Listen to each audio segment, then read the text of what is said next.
SNL, a look back at Saturday Night Live with your hosts, Matt and Keith. Brought to you by Lion's Den Audio Theater. Like and subscribe to Lion's Den Audio Theater for more Lion's Den goodness. And here are your hosts, Keith and Matt. National Lampoon's Animal House, featuring John Belushi, opened on July 28th, 1978. Hello and welcome to SNL. My name is Keith. With me, as always, my good buddy Matt. Hello, Matt. Hey, Keith. Special episode. This is a special episode. It's a very special episode. It's one we've been kind of talking about and building for really three seasons of the show. Yeah, we kind of waiting. It's like the first of its kind to come around based on somebody from the show crossing over, if you will. Yeah, absolutely. Lorraine had done American Hot Wax. Garrett had done Cooley High before even getting on the show. But this one is this was big. So for folks that are finding us for the first time, we are two guys who are going through Saturday Night Live episode by episode, starting with season 1. We are just about to jump in and start doing season 4. As Animal House came out in July of 78 between seasons 3 and 4. We got to take a minor pause here and watch this classic comedy. I think I think there's a couple of others as we go that we should watch. I know there's a couple that jump out at me. Certainly the ones that are directly sketches, for goodness sake. Yeah, that brings me to my first point. You have never seen Animal House prior to this viewing, correct? Correct. You knew the lore, though, right? You weren't expecting a zoo or something. You know what I mean? No, not actual animals. I knew like it was the Belushi movie, the movie he was most remembered for. I knew the toga party and food fight, and that's about it, though. I last saw this. Oddly enough, it was in 2006, and it was the night after my closing sort of class party in college. So I kind of watched Animal House the day after I finished university. The last time I'd seen it a few times, I had seen television cuts, which for those of you who are young, do you remember like ASN movies, Matt? Like even Damn would be blurred out or of course. Yeah, ASN's movie matinee or midnight feature or whatever. Yeah, they would. Yeah, heavily censored. I had seen that a few times as a child, but this is my first time since 2006 seeing the movie. And it's been a good break because it was kind of like watching a new movie. So, yeah, this movie directed by John Landis. I know you can't stand John Landis. I think John Landis is human shit. Yes, correct. Yes, I have responsible for the death of children. Fuck that guy. And he took no responsibility. Yeah. That we're talking about the Twilight Zone situation involving Vic Morrow, who passed away as well. A helicopter fell on top of him, correct? Yes, right on top of them and chopped them all to bits. Terrible. Yeah. I've not looked into that. I've seen interviews with John Landis. He strikes me as someone who can be a bit much. However, I do enjoy some of his films. Movie written by Harold Ramis. Our generation certainly remember him best as Egon Spengler from the Ghostbusters movies. However, Ramis, prior to that, performer, writer with a Second City background. He was the head writer on the first season of SCTV. Goes on to write Caddyshack, co-writes Ghostbusters, directs Groundhog Day. Really goes on to do a lot and had done a lot prior to that. Yeah, I was kind of actually, when I saw Ivan Reitman's name come by in the credits, I was like, oh, wow, you got Belushi and Reitman. And then I was kind of thinking about Ghostbusters and how Belushi might have been in Ghostbusters. And then I was like, oh, this is kind of like Harold Ramis's crew. And then his name came up and I was like, oh, shit, there he is. All this movie is also written by Doug Kenny, a name that is tragically underknown and underappreciated today.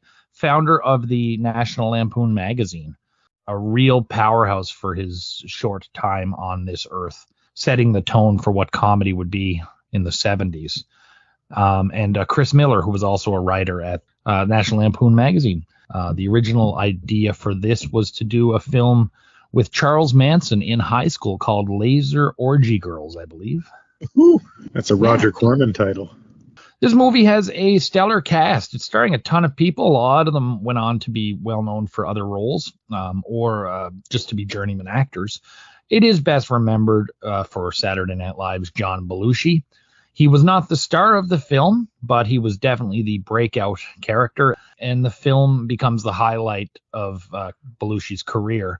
I mean, some will say Blues Brothers was the better movie or the more popular movie, and it certainly was popular. But I think if people were to name the Belushi movie, it's not going to be Blues Brothers. It's not going to be, Continental Divide or Neighbors or any of these other works. No, they'll think of him in the college sweater.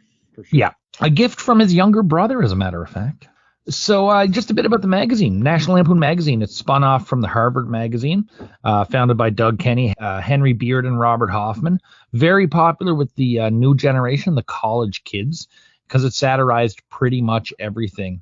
Some fans will get angry at me saying this, but it was Mad Magazine for college kids. Pulled very few punches and was just as likely to poke fun at the left as it was the right. It would tear down the establishment and make fun of anti-establishment people while it was doing it. A lot of magazines over the years have copied the style, but none have had anywhere near the print success of the National Lampoon. It eventually spun into a radio show and a live stage show.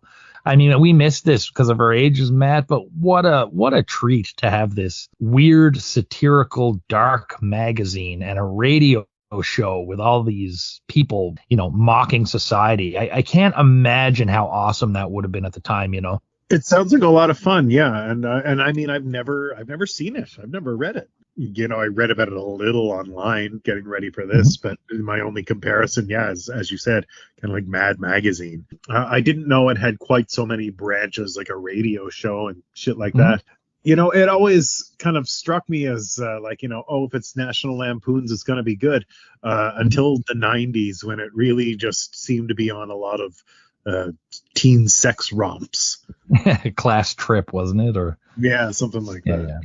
So the radio show and the stage show featured really most of the original cast of Saturday Night Live. The radio show had them all except Garrett and Jane and Lorraine, but Lorraine did wind up doing a few bits after she was cast in SNL. But yeah, Garrett and Jane were the only two from that whole crew not there, as well. Like Bill Murray was a part of it. Brian Doyle Murray was a part of it. I said Harold Ramis, but also writers like Michael O'Donoghue and Ann Beats came from the National Lampoon. Was Conan O'Brien involved? Harvard Lampoon, yeah. That different, or? National spun off from Harvard. A lot of SNL writers, I think to this day, were Harvard Lampoon writers. That's pretty neat. But yeah, quite a pedigree, nevertheless. Same idea, yeah, for sure. Doug Kenny, co-founder of National Lampoon, they met with Harold Ramis and they started talking about I think it was actually Ivan Reitman's suggestion that they start talking about making a show from the sketches, or making a film from the sketches in the stage show. And that's where the whole Laser Orgy Girls came about. Ivan Reitman had wanted to direct, but he had no experience, so they wouldn't let them. John Landis came in because he was kind of a fan of the cast in the show, but he'd also directed the Kentucky Fried Movie for the Zucker, Abrams Zucker. They did Airplane and all that sort of stuff. Now, Kentucky Fried Movie is more like sketches, like through line plot, I guess, than this is. Is it funny? Parts of it are hilarious. Mr. Mike's Mondo Video is very similar to Kentucky Fried Movie, and that'll be another one we're going to watch soon. So the script was being written. Some original ideas when this was scrapped is up to debate. Original ideas for the cast members were Chevy Chase as Otter, Dan Aykroyd as D-Day, Bill Murray or Harold Ramis as Boone, and Brian Doyle Murray as Hoover. Now, both John Landis and the studio were less enthused by filling it with unknown comedians, and essentially a clique of the National Lampoon / Saturday Night Live gang. So they were hesitant to follow these casting suggestions. Landis has said later that it was because Ramis was too old, but I mean, most of these actors are too old, so I don't know how. Seriously, that's like, these kids don't look like they're in college. They don't look like kids. Mm-hmm. No, I think the only one that really passes is Tom Hulse playing Pinto. he's the only one that passes for the age of the Delta chapter. You know, some of them were in their 30s and stuff. Chevy Chase was really being considered for Otter, though.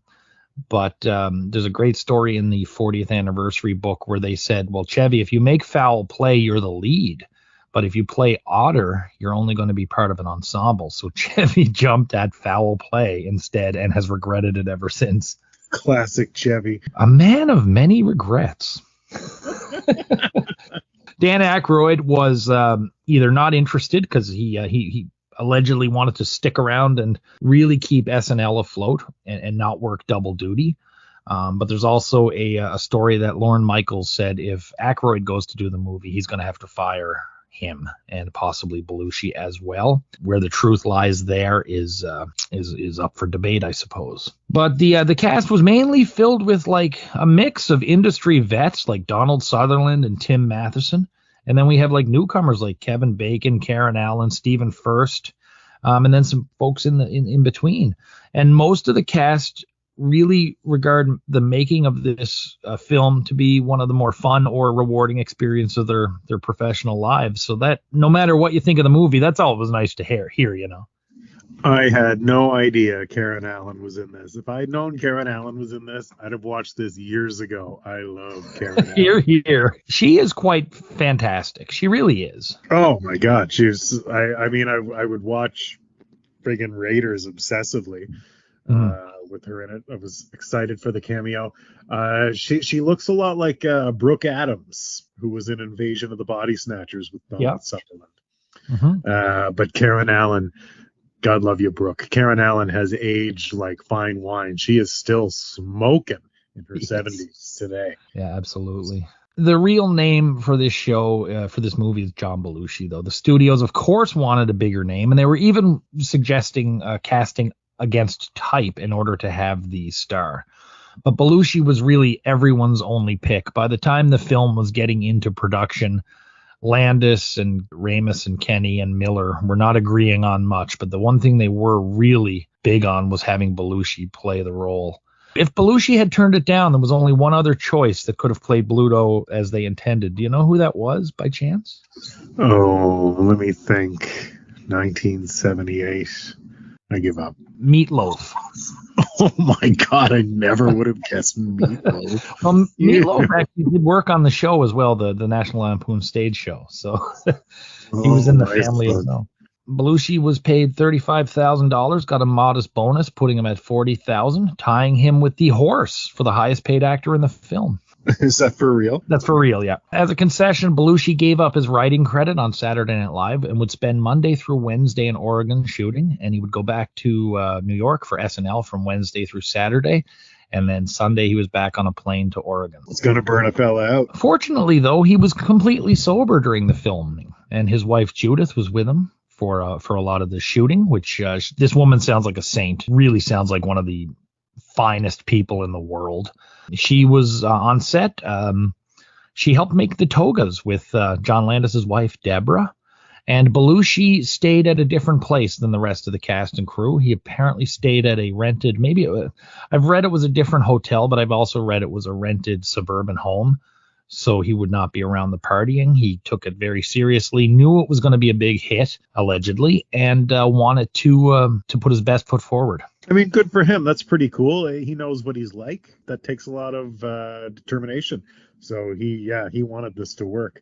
And I mean, it did work. So good on him. So the film went on to be a huge hit, not a critical success at the time, but it has gone on to be a beloved film. I mean, we're talking 45 years later, and it is a beloved film that future generations have gone on to watch and love. It made a bunch of money, and it made a whole bunch of lists of like best comedies since the beginning of film. And there's still random screenings everywhere that folks show up for. Let's be frank.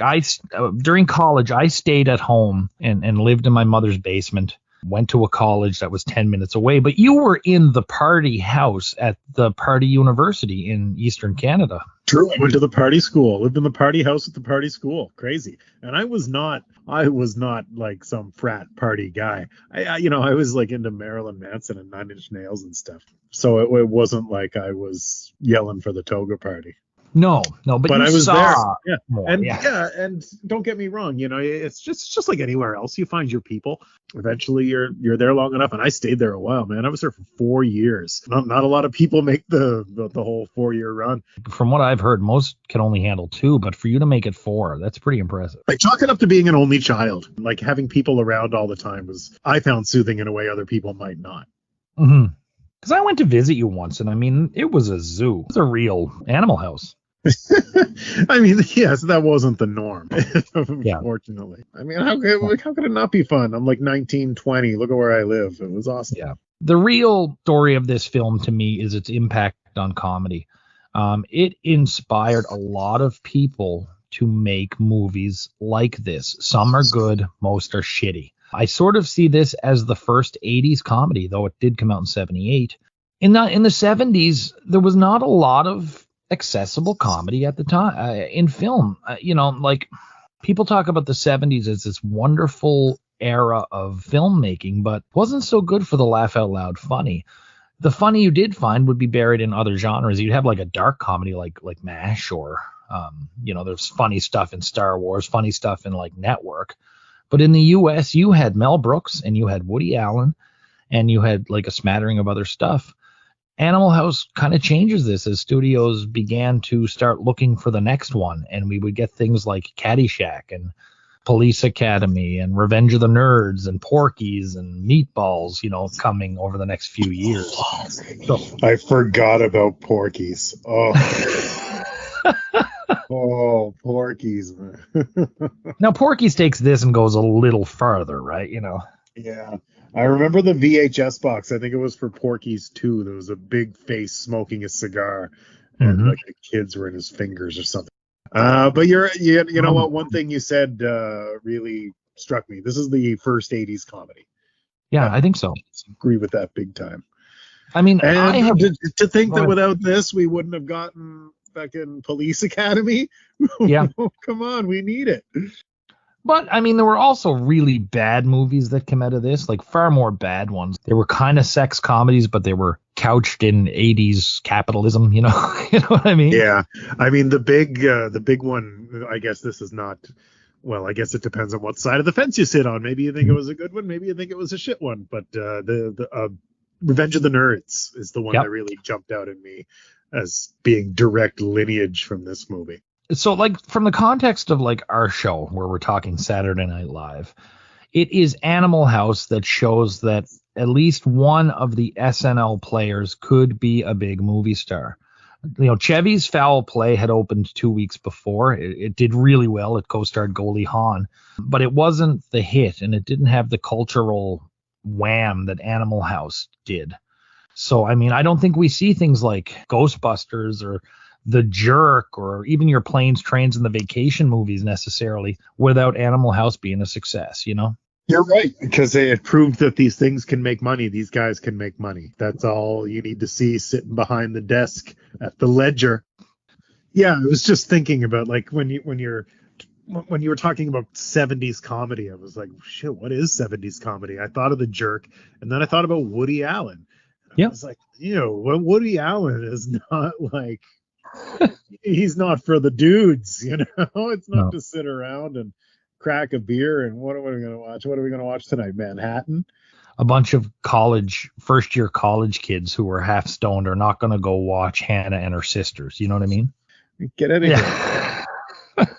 I just want to recommend a couple of other things if you're interested in more National Lampoon stuff. Drunk, Stoned, Brilliant, Dead, The Story of National Lampoon, great documentary from 2015. And A Futile and Stupid Gesture, both the book and the movie. The movie stars Will Forte. I haven't seen the movie, but I've read the book and thoroughly enjoyed both of those things, giving a little insight into the Lampoon. I actually think you'd enjoy both, Matt. I've heard of the latter, but not the former. And yeah, I'd be happy to check it out because I like all these people. I like that stuff. Yeah. And I think you'd enjoy Doug Kenny as well, like the guru, I guess. So Matthew, you ready to jump into the movie? Let's do it. I'm ready. Sure. So, I mean, we had talked about different ways of doing this. Going through a whole movie's a different way from us. I thought about watch along or something, but I think we're just going to do a summary, and then we're going to talk about our favorite bits. And then the last section, we're just going to talk about in the context of Belushi. If you've not listened to us before, Matt and I rarely agree on things, and when we do, it's kind of fun. And also, we haven't been enamored with Belushi during his Saturday Night Live run. He's had some really great moments, but we're not seeing the love. Before I sat down and started watching all this stuff, it was like, oh, iconic character, big iconic character, big comedy genius legend. And now that I'm sitting here literally going through his entire body of work almost, at least professionally, successfully, I'm like, okay, it's good, but come on. I feel a little oversold. I'm not trying to be a ghoul, but when people die, they take on people apply the mystique to them when they're dead. Yeah. That trumps the work a little bit. And frankly, during season 1, we made the same observation about Gilda, that perhaps she is much loved because of her early tragic death. However, we have begun to see the love with Gilda, Yeah, I do guess. I was going to say, I do get why people would be bummed. That's not quite what I mean. Of course, they would be bummed that Gilda Radner dies. But I get why there was a connection to her, I guess. And yet Gilda had one of the worst post-Saturday Night Live careers of anyone. Oh, my God. It was wretched. Like, I looked, I read her business or whatever, and what fucking shit. Just shit movie after shit movie. What happened with her agent or something? I don't know. She was led astray. Whoever's making decisions for her, if it wasn't her, huge mistakes. She should have been a star, and she fizzled hard. Yeah, of all the original cast, I mean, it took a while for Garrett to really bounce back, but of all the original cast, Gilda's post Saturday Night Live, even before she got ill, was just hideous. The only thing I ever knew was Haunted Honeymoon. And that ain't great. No, it's not. So let's go to this movie. It takes place at Faber College, 1962. And notably, John Belushi gets top billing over Tim Matheson. So the story centers around the goings-on at Faber College. And it's namely about a couple of fraternities. Delta, which is kind of a rundown party house with a bad reputation, that's pretty lenient and accepting with its admissions, and Omega House, which is the very prestigious and filled with these stuffy rich kid types. So we meet two awkward freshmen, Pinto, who is kind of an eager, naive, inexperienced, typical young man who wants to make the most of his college years, and Flounder, the socially awkward, chubby kid.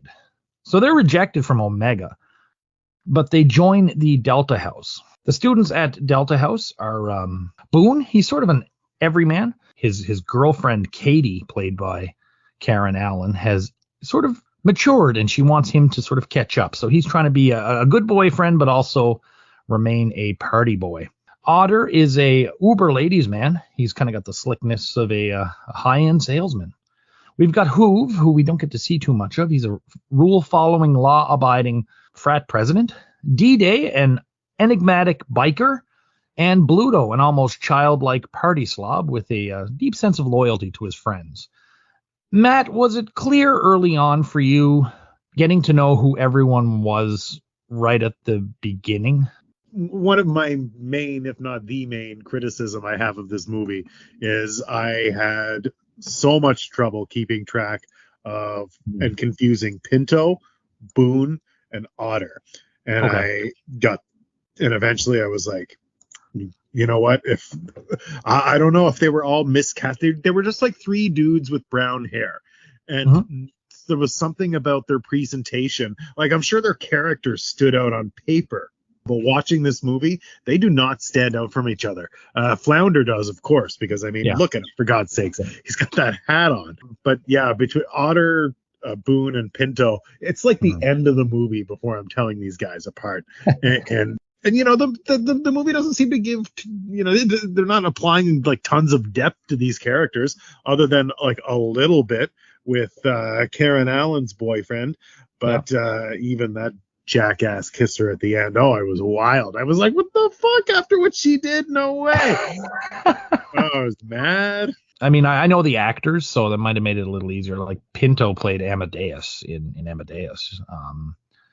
Boone was later on The Sopranos, and Otter was Tim Matheson, who's been around. I think he's been acting since he was like 12 or something. Just to review, like Otter was going to be Chevy.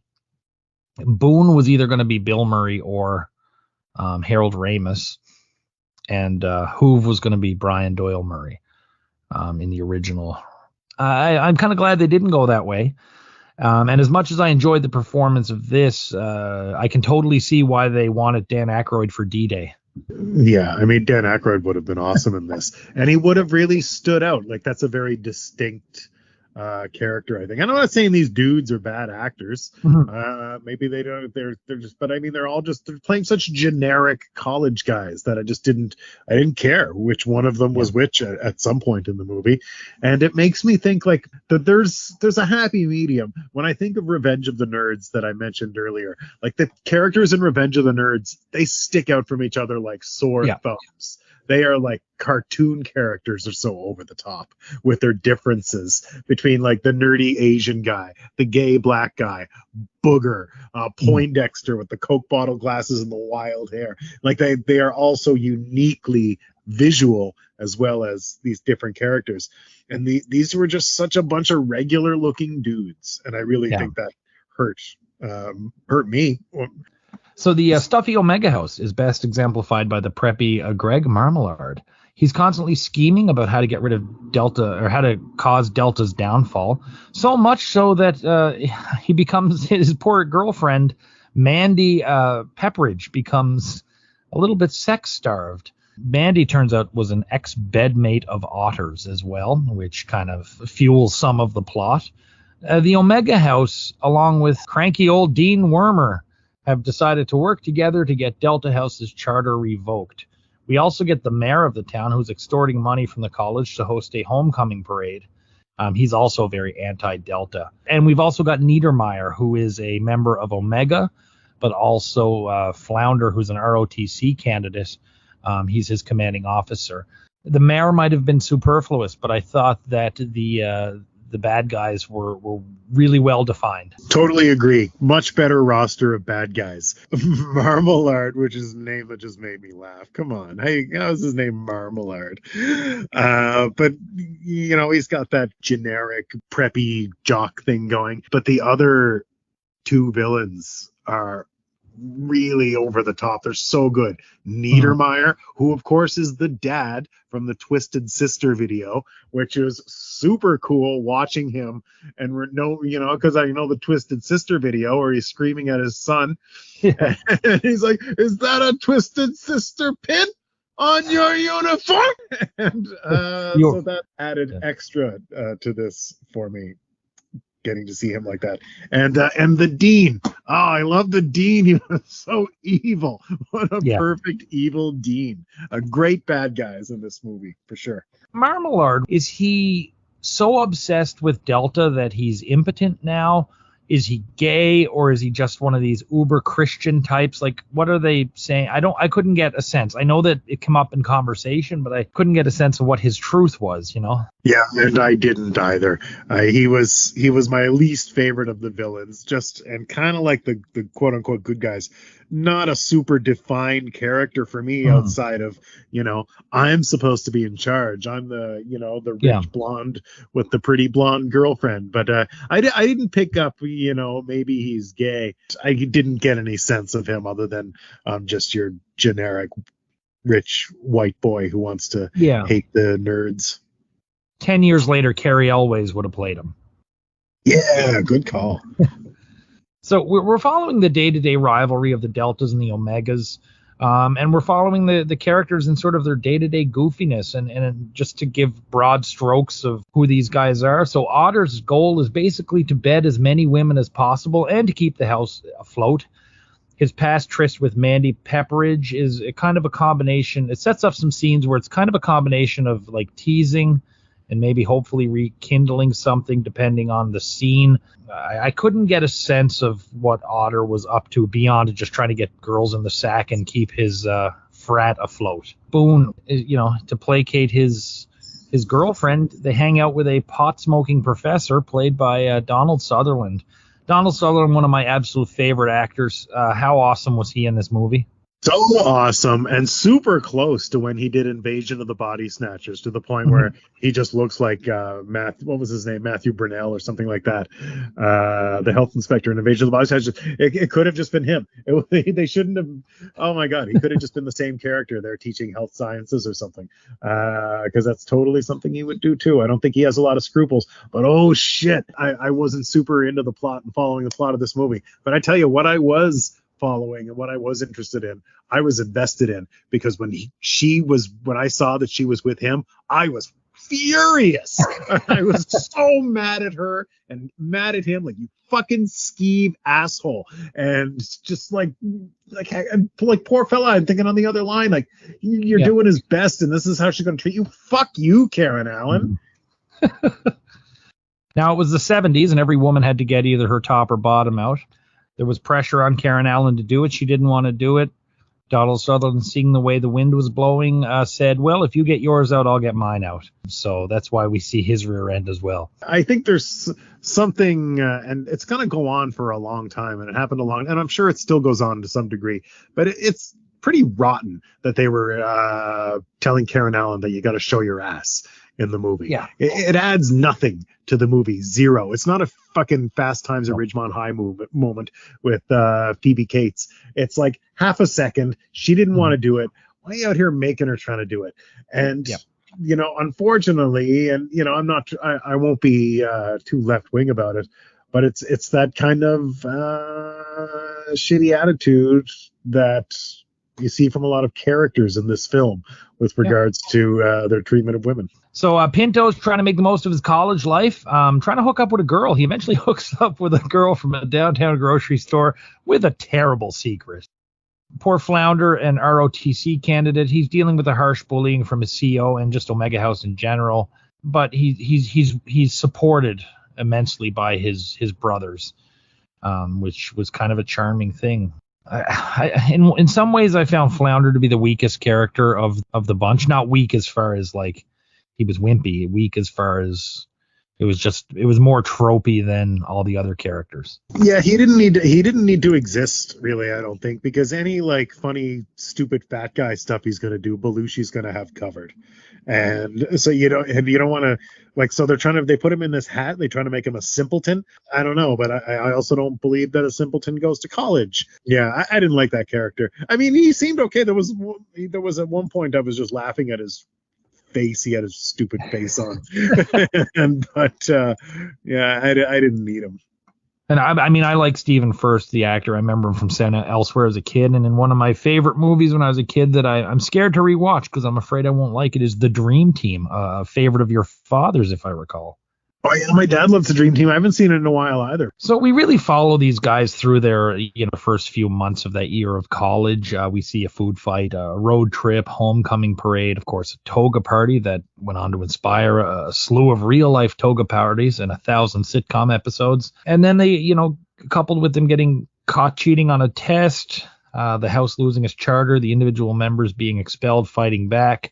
And then the film ends with a series of epilogues of the more prominent characters. This movie is a bunch of interlocking stories with a plot thread. And these are medium to short scenes involving many characters. And I think he does it very well. Landis and the editors, they're wisely jumping between a few short bits and characters rather than drawing them out. So, like, even the iconic food fight and the toga parties, I mean, it's setup, comedy, get out. And it moves the film along at a quick clip, and it's maximizing laughs per minute. And in some ways, we're not seeing much boredom here. We're not seeing much sitting around doing nothing.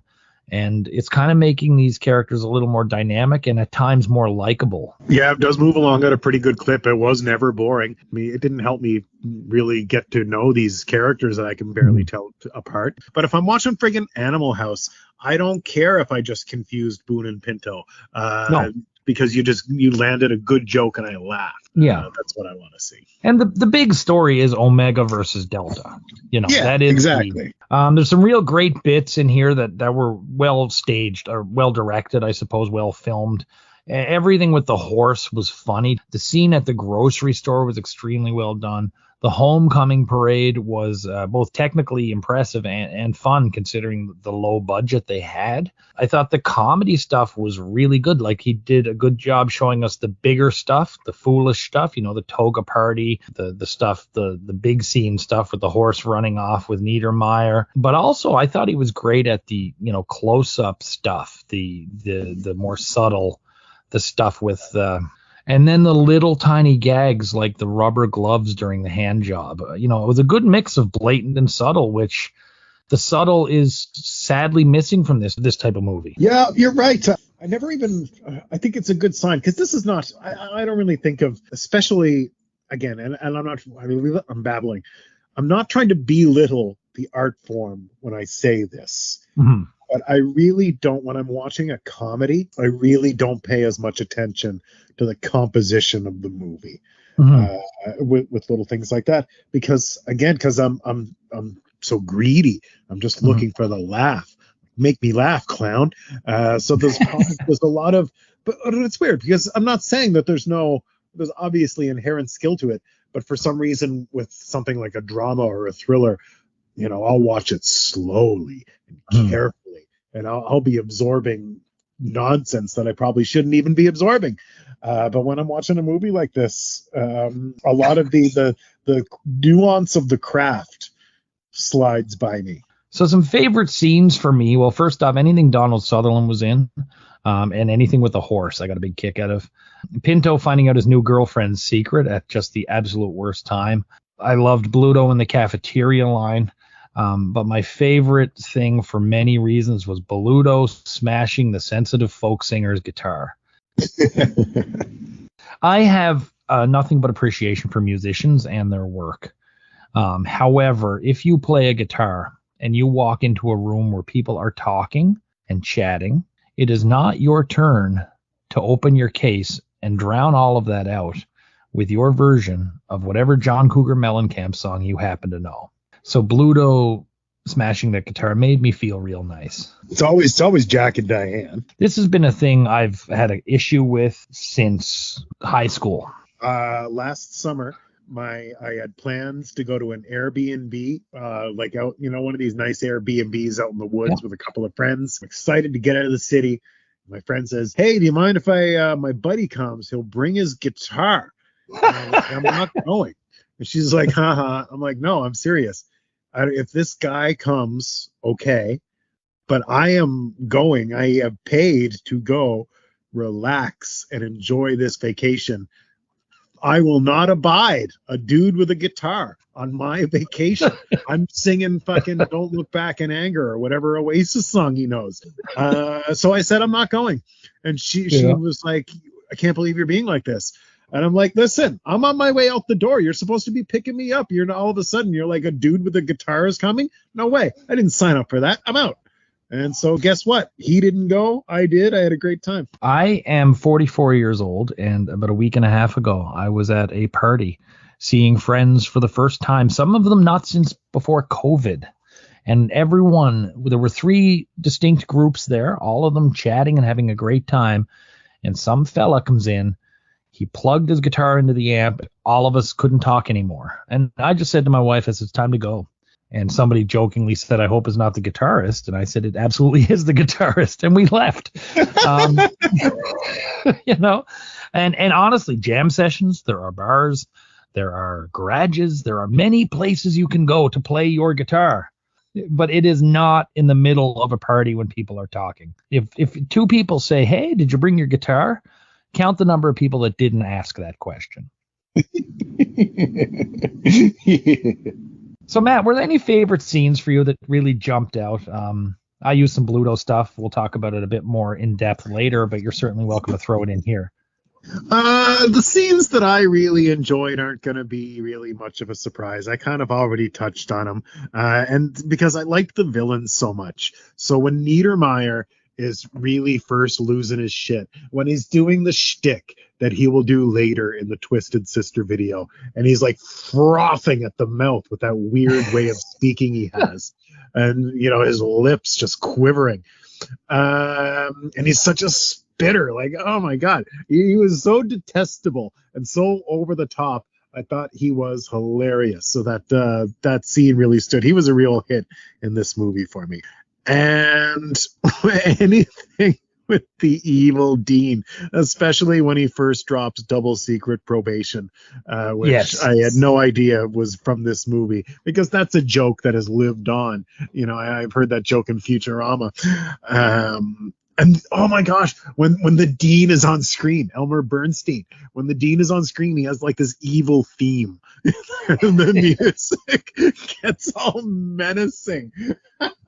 Yeah, that's the kind of like cartoony stuff that I want in these comedies. And Niedermeyer, if I'm not mistaken, he borrowed some lines from Animal House. You are worthless and weak. That appears in. Does that not appear in the Twisted Sister video too? Yeah, and the part I mentioned before, he's like, "Is that a Twisted Sister pin on your uniform?" Yeah, he does that bit in this movie too. He was an amazing character. Yeah. Probably my dark horse favorite character of the movie. The script, it's a very unconventional approach. Like, nobody learns any real lessons. The bad guys lose, but not like in the way future movies will have them lose. Certain plot points are just kind of left dangling. There's some characters that are completely underdeveloped. We get some happy ending epilogues, but there's really no indication. Like, the epilogues could have said anything. It's nothing to do with the events of how the movies lead into them. There's tons of extra characters that like a modern day writer would cut and merge. But despite all this, I still thought it was an excellent movie with tons of jokes. And even though I say superfluous characters, I certainly preferred like Delta House being full of these men rather than just three guys living in the dorm and a bunch of extras. There was a lot of jokes in this. And a lot of characters that, even though they kind of get muddled throughout, I thought they were introduced pretty organically. And there was some distinction and differences, kind of enough to warrant most of them being there. From a writing standpoint, I thought, and it's hard to tell what was changed by Landis once it got into production, but as far as a script, I thought despite its being kind of all over the place, it was still kind of neat and tidy and a little bow too. I guess I have really mixed feelings about it, because I think a lot of it was really performance reliant. Gosh, everything between those interchangeable good guys was really flat with me. And I didn't laugh at any one of them, I don't think. So I'll maybe speak a little more on my summation at the end, but I wish I could have used more jokes. I really think it relied on the actors a lot, which is fine. There was some good stuff, but again, it's the stuff I'm discovering that it's the stuff I've already mentioned. Like the Dean's lines are hilarious. The way he's written, fucking university dean.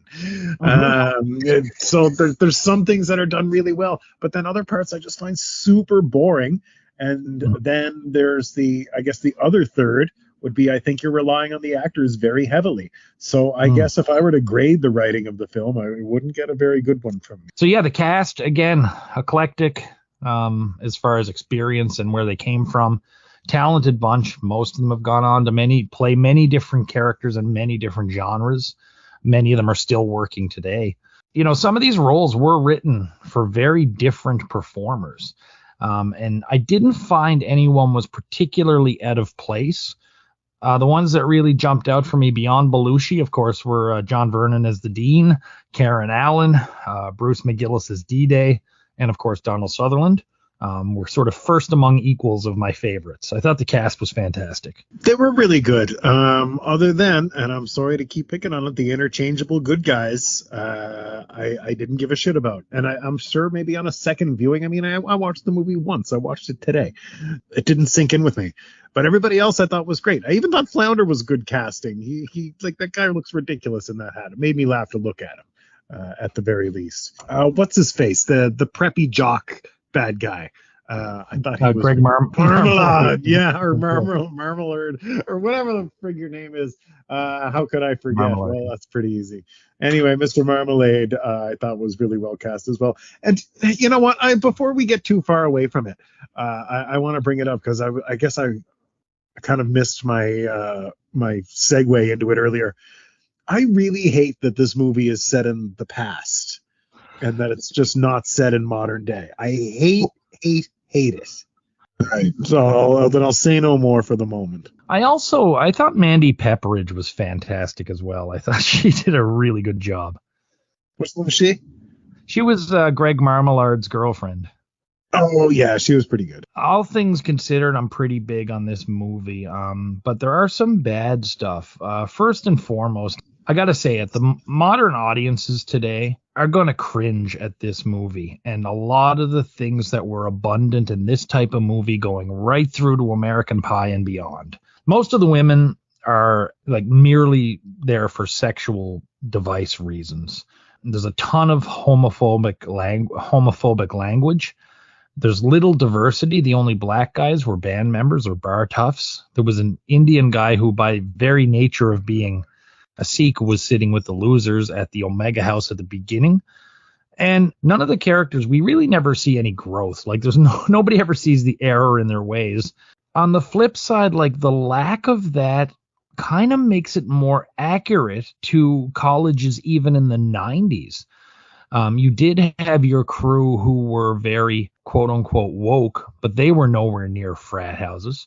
My college experience, 97 through 2006, I ran into way more otters and boons than, your serious, compassionate types. You know what I'm saying?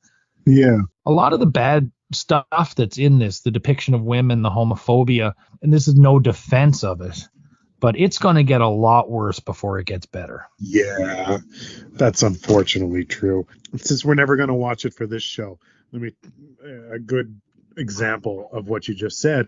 There's that scene in Revenge of the Nerds where Lewis has a mask on and he finds the cheerleader, but he has her boyfriend's mask on. And so he has sex with her with the mask on, and she thinks it's her boyfriend, which is rape. Then he takes the mask off, and he's like, and he takes off, and it's everybody gets a good laugh. It's a great comedic effect, and you're like, oh, wait the fucking second. So that's pretty dark. And I'm trying to remember the verbiage of they said like when they were talking about you'll never get a better chance. You'll never get a better chance. Yeah, like should I rape this girl? Like, well, you'll never get a better chance. Like, I was like, whew, my goodness. That's when the angel and the devil appear on Pinto's shoulders, right? Yeah, you'll never get a better chance. Do it. Now, I don't mind that some of the plot points are just kind of left dangling and the movie just all of a sudden says, here's what happened to everyone. But I could totally see people hating that. Yeah, I certainly didn't have any problem with it. I know what kind of movie I'm watching. Wrap it up. Give me a little epilogue. I'm fine. I need to ask, I know you told me that you had gone to college with somebody who sort of modeled his life on his interpretation of John Belushi's character in this movie. Yeah, so to clarify, I don't know, I don't even remember the guy's real name, so I'll speak of it openly. There was this guy who just looked like Belushi. Something I remembered from my own years in university was the giving out of these nicknames. But those were pretty tame nicknames to the ones that I've seen dished out in the 90s, I must say. But anyway, they get a look at this guy and they're like, okay, your nickname's Belushi. And I get the feeling that this Belushi that has arrived in our dorm, he has not come from a lot of social success, if you know what I mean, in the previous stage of his life. So he really latches onto it. And he's like, yeah, Belushi. And he's, he starts drinking heavily and eating large garlic fingers all by himself, turning into this big, fat, gross guy. And eventually, as happens in reality, you get a month and a half into the semester, people are kind of like simmering out. You get into a routine. You got to do schoolwork a little. You're at school. But anyway, the party dies down a little. But for guys like Belushi, if the party dies down, he dies down. So he was always trying to be like, oh, let's get drunk on Belushi. And we were like, yeah, you'd probably end up dead too, the way you're going. But oh my God. And then, of course, so eventually the guy just ends up sitting alone in his room at 12:30 at night watching Duckman and eating large pizzas to himself. And that's not Bluto. You know what I mean? That's not the character of Bluto. And then, my closest thing to dorm life was I used to be in the military and seeing, I was a little older when I joined, and seeing these young kids sort of try to fit into certain pegs. And there were guys that tried to do the sort of Bluto thing. What I think they don't realize is that, well, that's not the breadth of the character. And yeah, I'd like to now jump into just Belushi alone and his role as Bluto. I mean, Bluto he's less of a plot driving character than he is like a reactor. Like, he does have the party animal, true admiration for his frat brothers, kind of stands up to bullies. The character, I think, is perfectly described as a mix between Harpo Marx and the Cookie Monster, which is how he played it. And I think that is a perfect mix. So we do have the loud, at times obnoxious party boy, but we also have there's a well-meaning childness there. He spends a bulk of the movie helping others with their individual issues, or simply working on something solo. In a sense, this movie could exist without the character of Bluto and be a half-decent movie. He creates a little element that makes the most memorable segments of the film extra special. And I think Belushi was fantastic. Oh my God, he was definitely the star of the movie.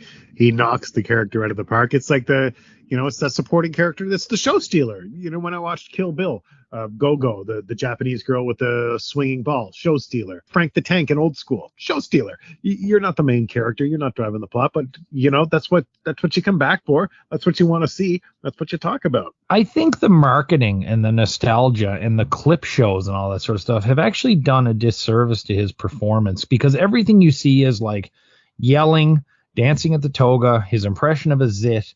But the real gold here is like the quiet, more understated stuff. Like that scene, I know I read that he's improvised it, where he's taking all the food and putting it on his tray, or like his little reactions and interactions with his housemates, probably mostly Flounder and D-Day. And when he's crossing the campus at night after they've stolen the horse, the way he was doing that had me in just laughing my head off. Like the the Bluto I saw in this movie is far more likable than the Bluto I see in the clips. I mean, of course, the peeping Tom stuff through today's lens, well, through any lens, is very unsettling. But I think it is somewhat tempered by the spirit of this movie, like what this movie is and what it's supposed to be. And again, there's going to be much worse stuff in these copycat films that come out years later.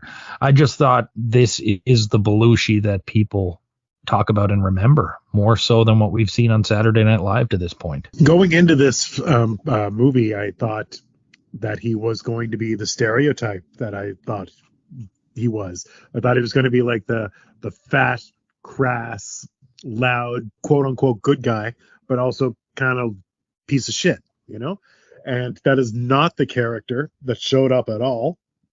Sure, that there are some, you got the party boy elements, but he is, you don't stick around college that long with a 0.0 GPA and not have something up your sleeve. There's a cleverness to him that I didn't expect. Definitely more nuance than I expected.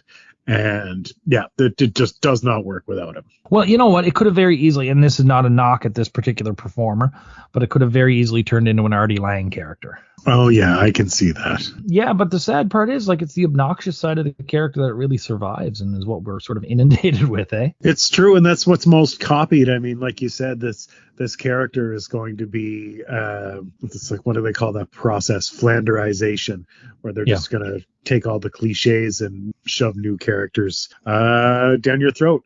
So yeah, and like in the 1979, I'm sure that character's in some shitty low budget movie, and I know he's in a bunch of them in the 80s. So no, I was really impressed with John Belushi in this, and I was glad I was, because I didn't want to think his whole legacy is smoke and, not that I'm saying his whole legacy, but his major legacy was like smoke and mirrors. But no, this was really an impressive performance. So my question to you, Matt, Animal House, did you enjoy it as a movie? In a thumbs up, thumbs down world, was Animal House worth your while? Wow. Tough. Thumbs up, thumbs down world. Yeah, I would give it a thumbs up, but a pretty tepid one. If we were ranking out of 10, I'm probably like in the 5.5 to 6, 5 to 6 somewhere. So a tepid thumbs up, because it's certainly not my kind of movie. I don't like wild college romps per se, and that's not to say I don't like a good comedy, but okay, let me clarify, because it's really a point I wanted to hit home again. I hate that this movie takes place in the past. Yes. I guarantee I like this movie at least 2 times more if this takes place in 1978. I kept forgetting it was set in 1962. It was not, that was not well communicated at all. Well, you know how they kept shoving it down my throat is that I had to keep listening to those shitty fucking doo-wop Louie ass songs. I hate that music. I have no pleasant nostalgia for it. I don't like those old 50s doo-woppy shadoo-ba-doo-ba-doo-wop hits. They drive me crazy, and they were just played again and again and again. I'm like, holy shit, this movie has so much more life and it's so much more fun if they start playing like The Clash or Blondie or something like really cool all of a sudden for your party scene, instead of do it at the Hop or whatever the hell they ended up listening to. And I really think it took away from the movie in a really huge way for me that bothered me throughout. Yeah, I just couldn't I couldn't keep it in my head that it was set in 62. And I don't know why it's such an unimportant element, I think, beyond the fact that maybe the writers were more familiar with dorms in an earlier time, but they weren't that old. I mean, and things never change that much. I mean, it's the same, same as it ever was, same as when I went there, 25 years later, 20 years later, whatever. So I don't think it was a big change. Is it too conspiratorial to suggest that it might have just been about the music? Well, it would have been cheaper to license. I don't know. Maybe they were thinking of a simpler time that we can't see the difference now from this point in time. But I mean, I look back at the 90s as a simpler time. I suppose every generation will in their own way. But I mean, I look back at it as a simpler time because fucking 9/11 happened. That was a pretty big deal. That was a biggie, yeah. Kind of a big deal, 9/11, yeah. But was Watergate there 9/11? You know what I mean? Yeah.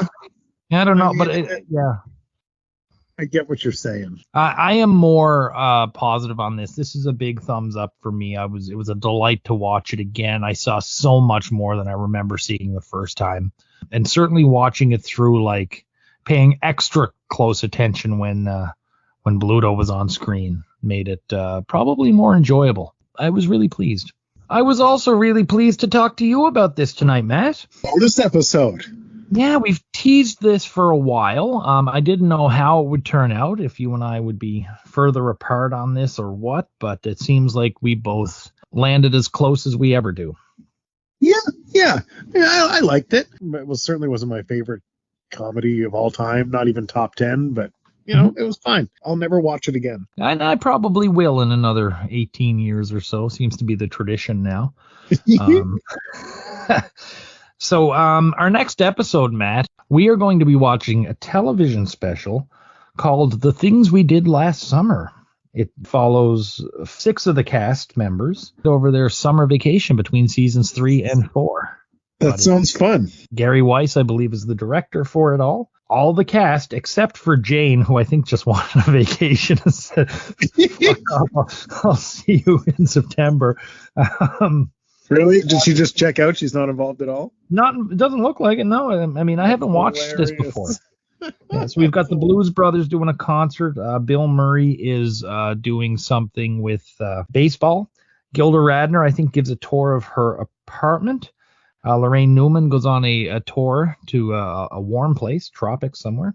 And Garrett Morris goes back to his old job. It's going to be an interesting episode to watch. Yeah, looking forward to that. I like the little offshoots. And then we're going to jump right into season 4 with some really fun episodes. I'm really excited about season 4 and can't be happier with the amount of people that sort of found us as we were putting season 3 out there. Season 4 is going to be great. I mean, at this point, the show is what it is. It's a mega hit. It's everybody knows it. Everybody has their favorite characters. Everybody wants to see them pop up again. And I mean, we should fucking enjoy it while it lasts, because it's not going to last that much longer. Mm-hmm. And it's the success of Animal House that really changes the dynamic of season 4. And that's another thing we're going to talk about, because there's negotiations going on. There's changes going on. There's even some demands being made. These young kids who sort of fell in on this comedy extravaganza early on when nobody knew who they were are suddenly stars. And as much as anything, Animal House changes the game backstage. I can see why. All of a sudden you're a draw. You're drawing dimes, putting butts in seats. Yep. So Matt and I will be back in about a week, but until then we'll be making futile and stupid gestures here in SN Hell.